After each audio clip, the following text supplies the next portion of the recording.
We should be live. Okay.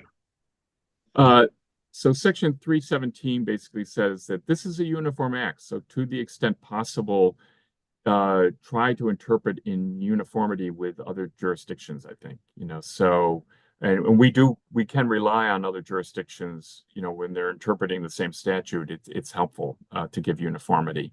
And the last section, 318, is dealing with electronic signatures. So if you... I got nothing.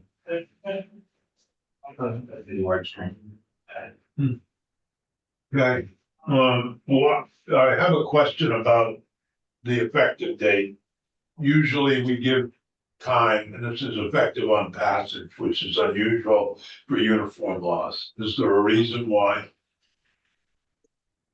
That I don't know. I don't think we had anything involved in that. In fact, the Uniform Trust Code, when it was passed, it had an effective date of July 1, and we recently worked on the Uniform Power of Attorney Act, and that had a July 1 effective date after the legislative session.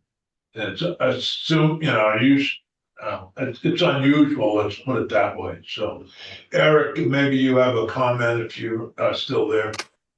Yeah, I don't think it was intentional. So I think it was just, perhaps it was just a leftover from an earlier draft, or maybe that was in the Uniform Act, but I don't think it was a conscious choice. And as Mark said, I don't recall any specific discussion of it. So I think you're right, Senator Sears, that quite often there is a bit of to provide people time to, organize themselves in preparation for the new law. Sometimes the July 1st date works. Yeah, if we can look, let me look. Yeah, the Decanting Act is effective July 1, 2024. Anyway, we can look at that as we mark up the bill. Yep. Any questions on this bill? And I'm not sure, it's hard to see in here. We have very little light. And I'm not sure whether we should continue or not. I don't know. I guess we can, but reminding us we're having difficulty seeing the product here. And we have this little thing that keeps beeping over by Ben's desk. Do you have us live right now on your phone? Yeah, I saw and heard it. Yeah, everything is working as far as the live stream goes in Zoom. I can have someone from IT come and check on my desk, whatever is going on over there.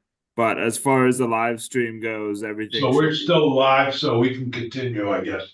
Yes. Why don't we just continue the walkthrough of the Decanting Act? Ben, can you notify Jay Johnson and the others that because we've lost electricity, and I don't know whether they'll be able to get in, to just ask them. We were scheduled to take testimony from Jay Johnson at 11:30 or so. Just check if she wants to reschedule. Okay, I will do that. Lost his power in the State House complex. Yep, I will do that. Okay, I'm gonna just use my power as chair to continue our walkthrough of the Decanting Act. Since some of us already began our walkthrough. Great. I would be happy to continue on with the Decanting Act, which would be section 1401 exec. Yep. So just so picking up on the previous statement made earlier in the day, the Trust Decanting Act becomes, by its name, honestly, in the process of the euphemism of decanting wine. That you're basically taking one first trust and pouring it into the second trust. And what it does Yeah, no electricity, yes. It's another vehicle for... Do you recess right now? You recess? No, we're doing H270. Okay. Go ahead. Okay.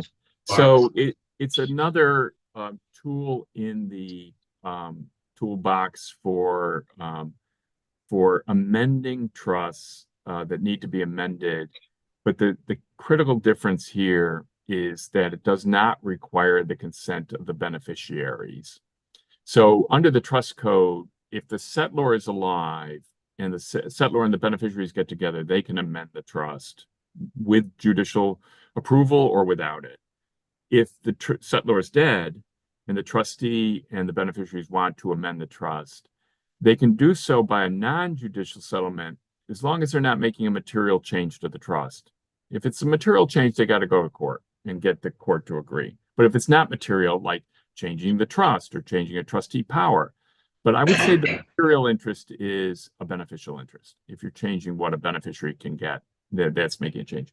So this is one thing where you can only decant or exercise that power if it's written into the trust. And it can be written in the common law. All states recognize decanting, but it's a power that the settlor gives to somebody, usually the trustee, to change the terms of the trust because they're expecting this trust to go on for a very long time, for maybe 110 years.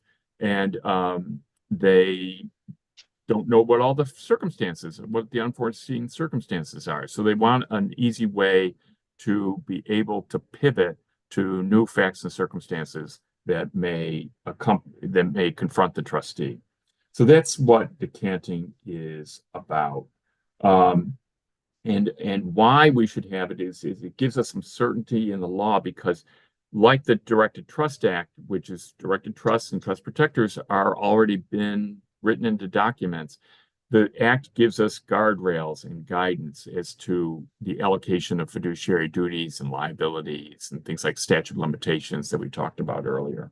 Hey, Mark, I just need to interrupt you real quick. We've been asked to take a quick recess so that IT can get everything going back on. I believe that's what Senator Hughes is getting talked to about right now. So just figure out what they're doing quick. Then are all committees taking a recess? Because I'm wondering how this is going to impact the fact that I'm supposed to be. That's what that's what I'm hearing from Megan. All right, well, unfortunately, the power is still off and we're operating on battery, and that's why we have the TV. So it's been suggested that we take a recess until the power comes back on, which is difficult since most of our people are on Zoom. So I don't know what else to do, and so I will follow the directions of the IT people.